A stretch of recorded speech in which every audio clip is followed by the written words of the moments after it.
I don't know how, but it was good. Tasted almost like the real thing. And the jambalaya was banging. Had matzo ball gumbo. It was awesome. I'm telling you. So she told me this story. She said, when my mother came here to New Orleans, she came on a boat from Galicia, which is Austrian Poland. Doesn't exist anymore. It's where Austro-Hungary. Think about this. This woman, of blessed memory, was so clear in her thought and so held those memories together that she could remember her mother immigrating from the Austro-Hungarian Empire to America and came to New Orleans. Now you think about this, first of all, how many of you know anybody still today living who made that trip to America? Who gave up everything to come to this country? Who lost everything? I mean, I asked one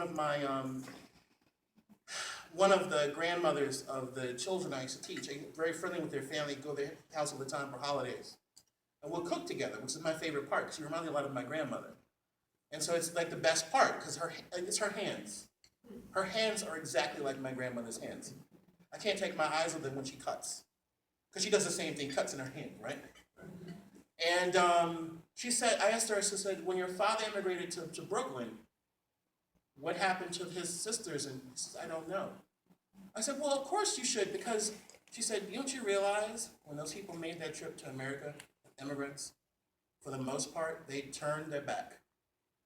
That hug was the last hug, that kiss was the last kiss, and that was it. There was no internet, there was no texting, no. You got on the boat, you left, and if you saw each other again, great. But for the most part, that wasn't going to happen. So that resonated for me in the sense of this Middle Passage experience. When you didn't have a choice, we talk about that being a very different, it's not even an immigrant, it's a forced migrant experience, like I addressed last night. So that parallel is already there. But going back to Mrs. Covert, she said, my mother got off the boat in New Orleans with her kids. I was the first and only one born in America.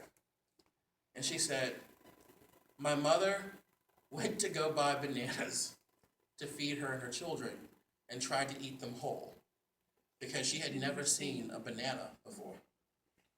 My mother wouldn't buy tomatoes because she thought they were full of blood, and eating blood is against kosher law. So she had to learn how to eat bananas and learn how to eat a tomato. And she said, young man, who do you think my mother learned to cook from down on Dryad Street? African-American women. She said, if a Jew in the South tells you they learn to cook from anybody but a black woman, they're a liar.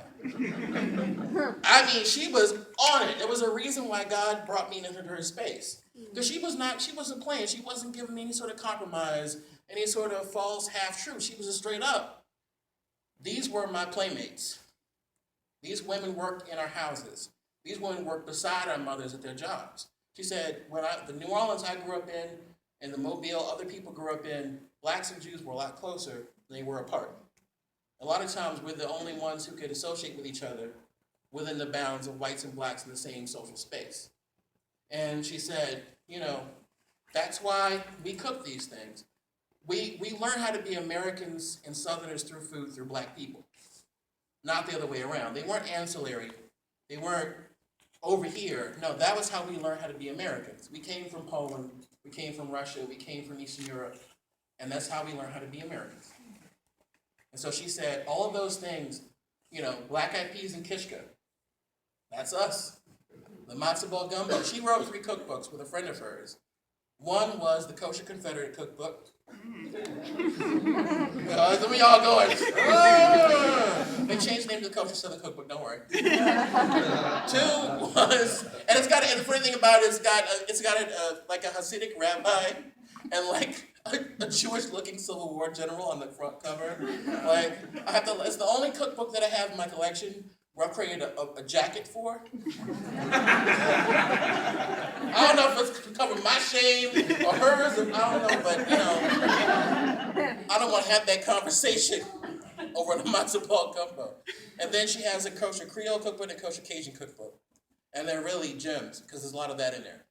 But if you're going to ask me, do I cook that way? Sometimes. But reality is that my kosher soul cooking is really more of a blend of the African diaspora and the Jewish diaspora.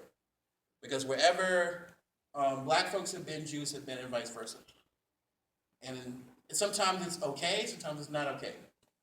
So I always say in history, there are no good Indians. Remember those old racist movies where the cowboys chase around Native Americans? And he say there were good Indians, there's bad Indians? When we all went to go see Dance with Wolves back in the 90s, you were like rooting for the Sioux, but you were booing the Pawnee? The Sioux and the Lakota and the Pawnee were at each other's throats like Jacob and Esau. There was no good Indian and no bad Indian. They were just living their lives competing for resources on the plains, and then white folks showed up with blankets, unfortunately. But in our minds, there's good people and there's bad. No, it doesn't work that way. Even in the part that I couldn't say last night during presentation was, there are people in my genetic line, 100% matches for ethnic groups that traded and enslaved people, and those that found themselves mainly the victims of the trade. Does that make them any better than the British and Irish people who inserted themselves into my bloodline?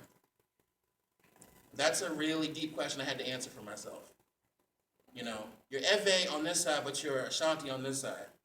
Who do you think the Ashanti traded to make their empire rich? Hard questions. And at the same point in time, if I went back in time to my Irish great-great-great-great-great-grandmother, would she give me a big old kiss for walking to the room? Don't know. Or would she think I was the painted man? I don't know. I'd probably be a really big surprise to her. Okay, I hate to do this to you, but I'm black and I'm Jewish and I'm gay, which means I'm going to have a ton of tangents. So I got to tell you this quick story. I promise I'll make it quick. So when I was in Ireland for the first time, see, Irish people like to drink. That's not a stereotype. That's for real. I didn't realize that was for real, true. You know, it's saying Gullah for truth. That was for truth. So I went out with a friend of mine and we had dinner. Then I started to do this Irish thing. I couldn't keep up. Cider, whiskey. Yes, okay. And I'm not a drinking person.